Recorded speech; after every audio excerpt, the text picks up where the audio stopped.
Salut, ça va? Moi aussi. Aujourd'hui, c'est une nouvelle vidéo avec une nouvelle qualité, un nouveau son, un nouveau... Tout est nouveau, hein, on va pas se mentir là.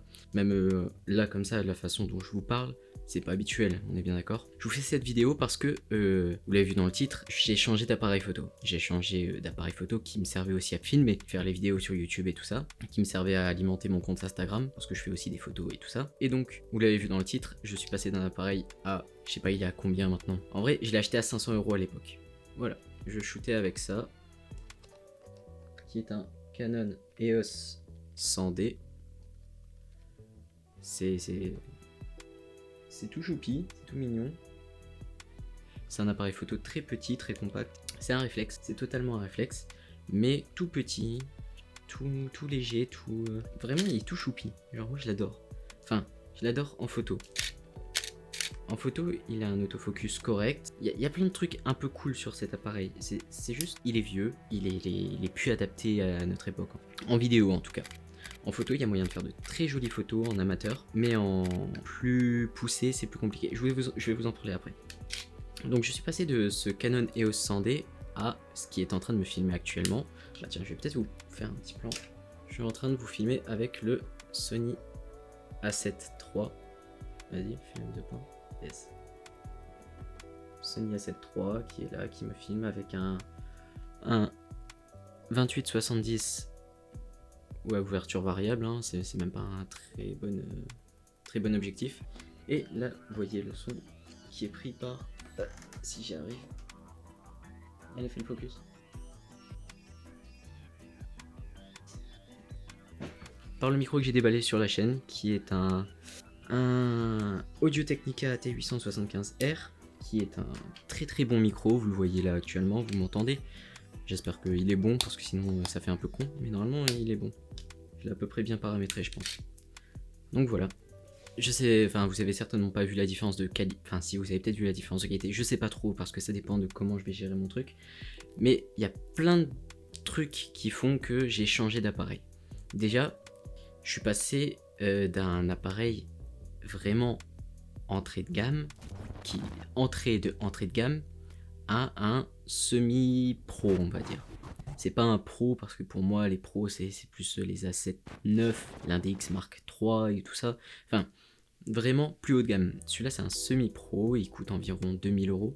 Aujourd'hui, il y a des réductions à 2100 €, mais neuf il est aux environs de 2300 normalement avec un objectif. De base à sa sortie il était à 2300 sans objectif. Il y a vraiment plein de trucs. Je sais pas par où commencer, mais bon, on va commencer déjà par le son. Hein, c'est simple. Les préamplis de la caméra, c'est hyper important dans l'enregistrement du son. Là actuellement, j'enregistre pas sur mon enregistreur externe, j'enregistre directement sur la caméra. Et il y a plein de moments où on a envie de shooter vite et du coup on enregistre sur la piste de la caméra. C'est à ce moment-là en fait que avoir des bons préamps dans sa caméra, c'est hyper important. En l'occurrence, chez Canon, c'est les pires. C'est vraiment les pires, ils ont des préamps horribles. Chez Sony, ils sont très corrects. Chez Lumix, ils sont très corrects aussi. C'est vraiment Canon, je sais pas ce qu'ils font de la merde. Surtout que, bah oui, c'est des vieux boîtiers. Du coup, on va pouvoir enchaîner sur la vidéo. J'avais un vieux boîtier.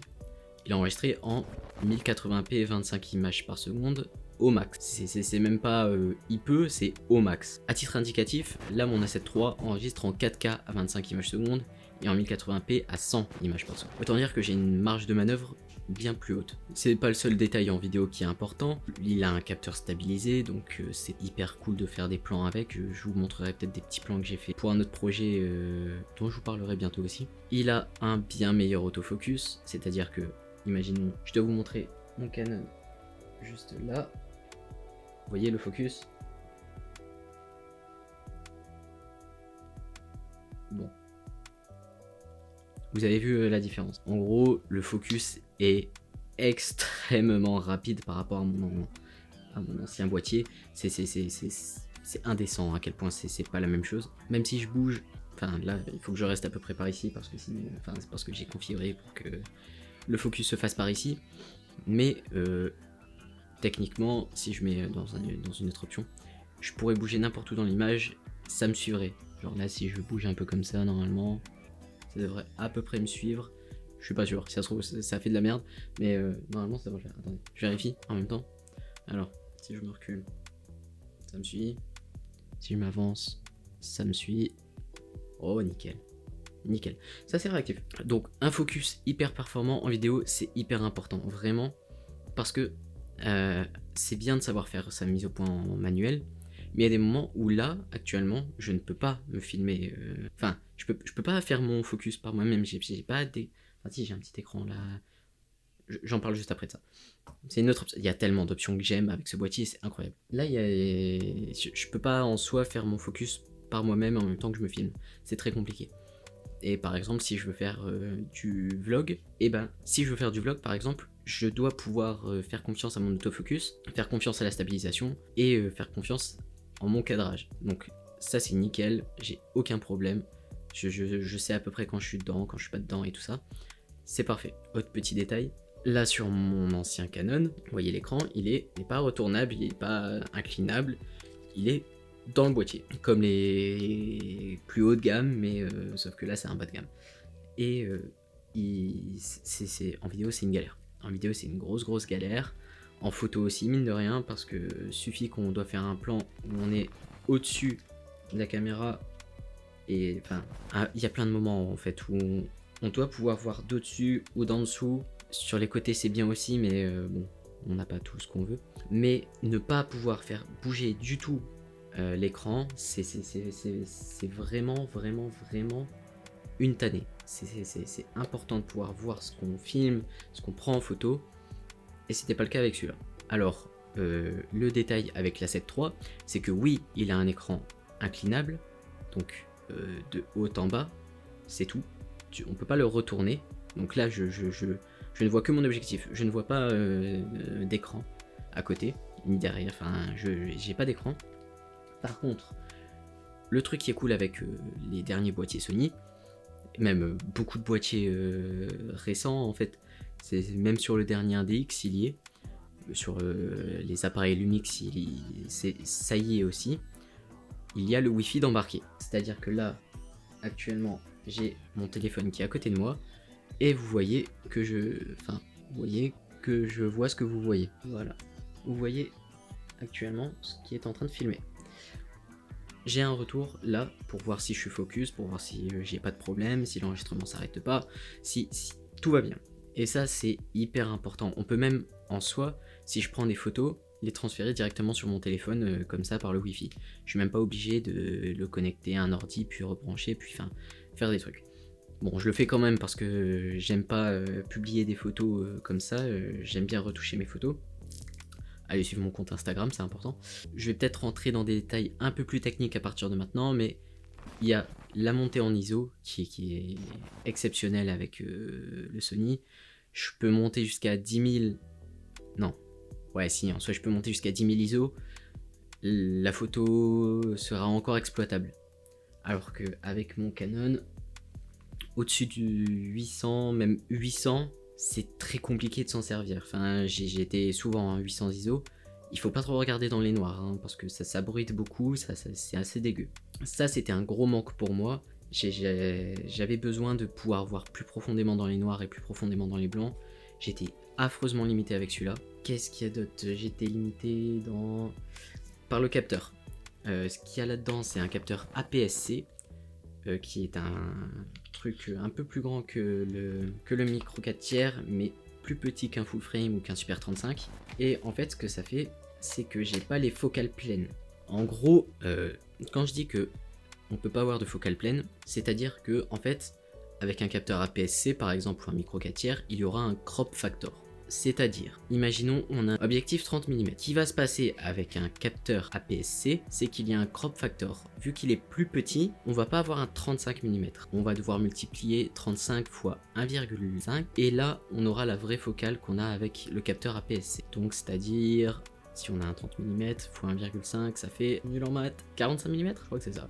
Ça fera un 45 mm. Et ça au départ, pour apprendre la photo, fou, très honnêtement, mais au plus on augmente en level, on va dire, au plus on a envie d'avoir des petites focales pour faire des effets différents. Là vous voyez, je suis en 28 mm, j'en ai besoin, c'est parce que j'ai pas beaucoup de place dans ma chambre. Si j'avais fait au 70, ça aurait fait ça. C'est intime, voilà, ça fait ça.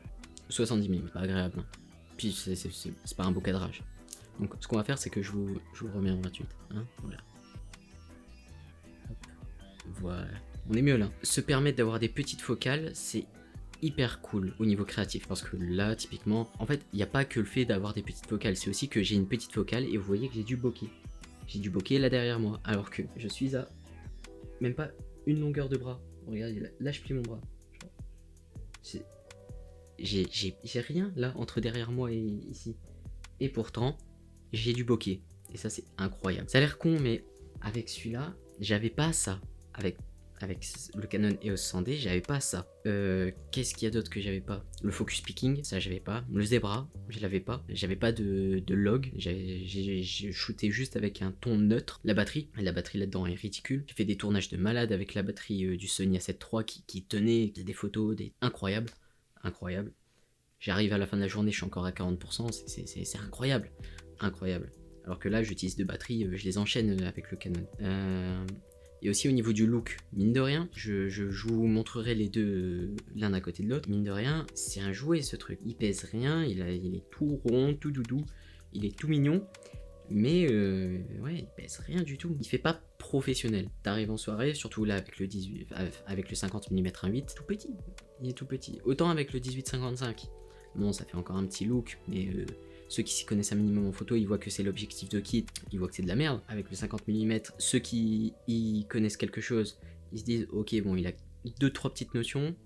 Non, j'ai pas dit ok Google. Mais ceux qui n'y connaissent rien, ils aiment bien voir quand le photographe il arrive ou le vidéaste qu'il a un gros objectif. Mine de rien, dans la vidéo, la taille ça compte. Du coup, avec le Sony, j'ai un entre-deux. C'est-à-dire qu'il est pas très gros, pas très lourd. Il y a beaucoup plus gros et beaucoup plus lourd, mais il fait sérieux. Et ça, c'est important pour moi. Au niveau du poids et tout ça, parce que j'ai du mal à porter très très lourd pendant très longtemps. Et du coup, ça me va nickel d'avoir un form factor comme ça. Il rentre dans mon sac, il rentre comme il faut partout. Je vous montrerai tout ce que j'ai dans mon sac un jour. Là, j'ai un peu la flemme. Il y a des meilleurs appareils en vidéo pour moins cher, comme il y a des meilleurs appareils photo pour moins cher. Mais pour moi, pour ce que je recherchais, le Sony A7 III, c'était le meilleur équilibre entre les deux. Parce que au niveau du prix déjà, il était à 2000 ED, avec une petite réduction qu'il y a en ce moment chez Sony, j'avais des besoins en photo et en vidéo. Par exemple, le GH5, il est monstrueux en vidéo, mais en photo, c'est vraiment pas ça. Il y a le Lumix S1 qui est 1000 € plus cher, mais avec des montures, il y en a très peu des objectifs, mine de rien, pour le S1 pour l'instant. Et il est gros, il est lourd. C'est-à-dire que le poids de mon appareil avec son objectif là, c'est le poids du Lumix S1 sans objectif. C'est incroyable. Il y a aussi chez Canon, tout ce qui est EOS R, qui est beaucoup plus cher il me semble. N50, qui lui est ridicule. En fait, Canon, je le considère même pas dans la course. Pour avoir un équivalent au Sony A7 III, il faut tout de suite rajouter 2000 € de plus. Et c'était pas envisageable. C'est ça le problème. C'est qu'il y a mieux que le Sony A7 III, mais pas au même prix. Il y a mieux pour plus cher, mais il n'y a pas mieux au même prix. Pour faire photo et vidéo, clairement. Maintenant, j'ai pas pris cet appareil uniquement pour faire mes petites vidéos sur YouTube. J'ai d'autres projets en externe à YouTube. Je vous en parlerai plus tard. Ce sera certainement une vidéo dédiée à ce sujet. Oui, j'ai plein de projets, j'ai plein de trucs à faire. Et j'en avais besoin de ce boîtier. J'étais limité par mon ancien. C'était plus possible. Et c'est ça aussi le message important de cette vidéo. C'est que j'ai pas changé de boîtier par caprice. J'ai changé de boîtier parce que j'étais arrivé aux limites de mon boîtier. Ça faisait 5 ans que je l'avais. Je l'ai eu en seconde. Ouais. Ça fait à peu près 5 ans que je l'ai. J'en ai fait le tour. Je l'ai poncé. Je connais chaque paramètre, chaque option. Je sais ses limites. Et je sais que ces limites, c'était aussi les miennes du coup. Et j'avais besoin de m'en affranchir.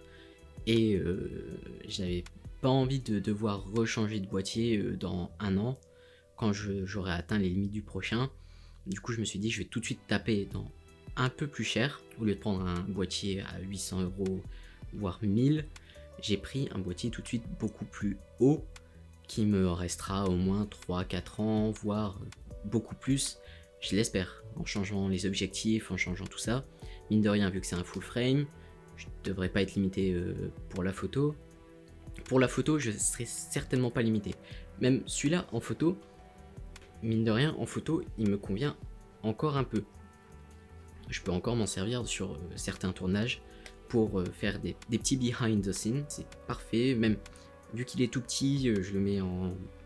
Je fais les réglages moi-même et je peux donner l'appareil à quelqu'un d'autre. Il va prendre des photos, autofocus, en photo vu qu'il est très correct. Il s'en sort, il fait de très belles photos. Je le donne à quelqu'un qui y connaît rien, ça marche très très bien même.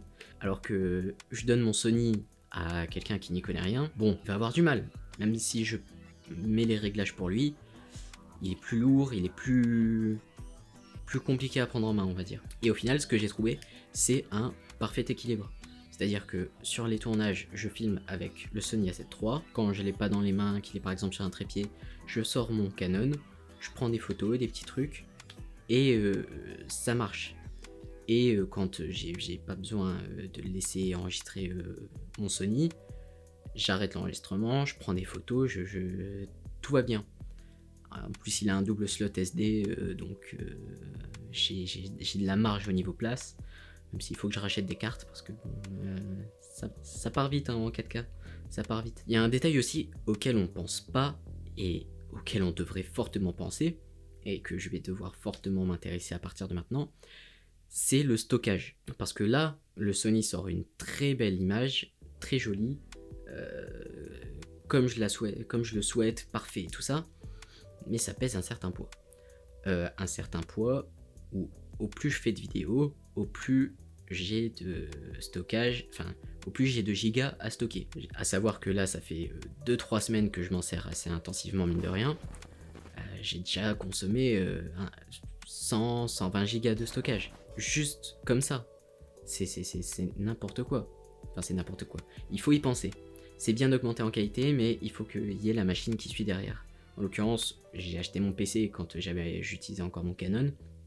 Je pensais pas augmenter aussi vite en qualité, et je pensais que ça me suffirait. Et en l'occurrence, ça me suffit pas. Je dois passer par des proxys et tout ça. C'est des notions un peu compliquées en vidéo.